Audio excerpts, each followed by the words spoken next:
Select the cells you want to combine, then click Merge and Center on the Home tab. For more control, use the drop-down to merge across or unmerge later.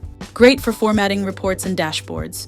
Next, let's bring in a table from a PDF directly into Excel. No copying needed. Head to the Data tab.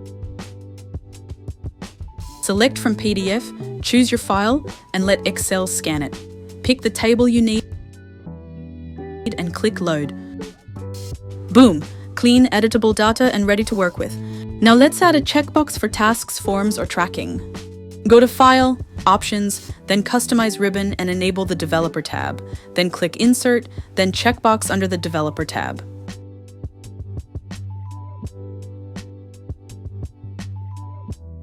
Drag and drop where needed and copy it down for multiple rows. If you learned something new, give this video a thumbs up, subscribe for more Excel tips, and comment on what you'd like to learn next. See you next time.